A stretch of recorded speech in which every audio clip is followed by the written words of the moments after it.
of Diro.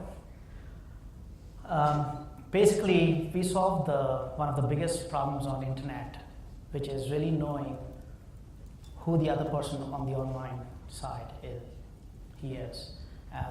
Really knowing the person on the online. Let me start with the question. If I was to tell you that, can you prove your date of birth to me online, how would you do it? How would I know that it's not photoshopped? Let me dive into the problem straight away. So there's a massive fintech boom underway globally, we all know that. And here's the big unsolved problem for fintech. There's an international binding law which says that for all across the globe, that to stop crime, you need to, all non-face-to-face transactions have to be classified as high risk. And what that really means is you need to do compulsory anti-impersonation checks and due diligence. What that basically means is there are 600 plus criminal lists and PEPs which you need to run them against. And for that, you need a name, date of birth, and address. And the big problem is it gets photoshopped. And that's why banks require physical KYC. So let me summarize. So all existing technologies generally get beaten by Photoshop across the globe. And you can buy these identities online because there's so many data breaches every day. And this kind of leads to massive amount of problems like money laundering, fake reviews, fake news, proceeds of crime, human trafficking. So I would say that the core of the problem is actually we simply don't have original documents online. They all exist offline, passports and driver's licenses and stuff. And this is what we do. Now imagine if you could have the power to verify anyone or any document across the globe online directly from the original source. Any government database, any institutional database, any utility company, any bank account across the globe, any country, any language. Imagine you could verify anywhere, anybody, anywhere, in a simple, single button, secure, compliant, and easy. You must be thinking, how is it even possible? Now here's the secret sauce. Listen carefully.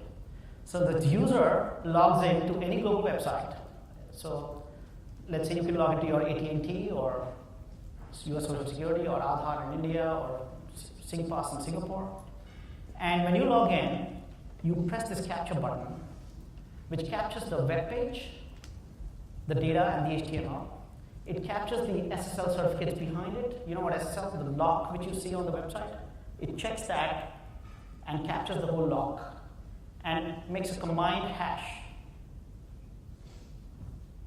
and puts that hash on the Bitcoin blockchain. So you get this document coming directly from the original source across the globe from anywhere and directly locked into the Bitcoin blockchain. So you can't tamper it, it's tamper-proof. Encrypts it, puts it on the cloud, and uses that to verify your identity automatically. Let's see how it looks in live action. So we would give this button to a bank.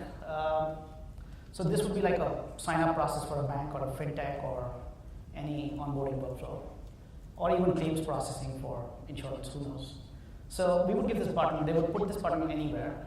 So the users would come in onto the website, they would press this button, which is Verify ID, and it'll take them to the country where they are in. So let's say UK, or you can change the country, and it would give data sources in that country, which are online available, or you can Google them.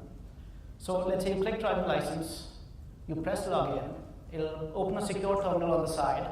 It's a secure browser, where it directly takes you to the government website, and you just basically type in your login details, your national insurance number, your postcode, and you agree and log in. And here you go. You basically have the date of birth, address, driving license status, expiry, everything. And you simply go to the Diro capture button and press this capture button, and boom, it's done. you have verified this data directly from the UK government's website, which is automated fully end-to-end using an AI engine. Similarly, you can, let's say, verify address, so you can create different buttons for this, from this tech. So let's say you go to verify address, and here you can type in any bank account or utility bill or utility company. So let's say you type in www.britishgas.co.uk and go in, it opens the secure terminal again. And you get to the directly to the source, you log in, put in the password, and here you go, you get this address and your name and address here, right here. And you go to the capture button again, press this capture button, and boom. It's coming directly from the government source, the utility company. So you kind of indirectly have access. It's like a GDPR-based access to everything inside the globe. The users have direct access and they can verify it through the blockchain. So let me summarize what we just did. So we used any government portal or utility company or bank. And when you logged in, that was basically an anti-impersonation check. And when you went to the profile page, that was directly data coming from the absolute original source. It can't get more original and real and truthful than that. And when you press that capture button, that's an anti-fraud check, which was completely SSL, end-to-end cryptographic, tamper-proof, hack-proof. And when you press that hash button, when you put that hash on the blockchain, that makes it provable, reportable, auditable. So there's no way to there can't be internal fraud, forget external fraud. You can't do internal fraud. And when you do that twice to 2 different websites, that's multi-factor authentication. It can't get more stronger than that. Multi-factor from multi-sources. So broadly, we cover entire globe, 196 countries, all G20 countries, 99% of the world GDP. It's all digitally native, all automated languages, automatic translations, massive benefits in accuracy for fraud, efficiency and stuff. So to conclude, I would say that I think this is not only better than video KYC, this is actually even better than physical KYC in person, because you are actually verifying data directly from the absolute original sources. Thank you.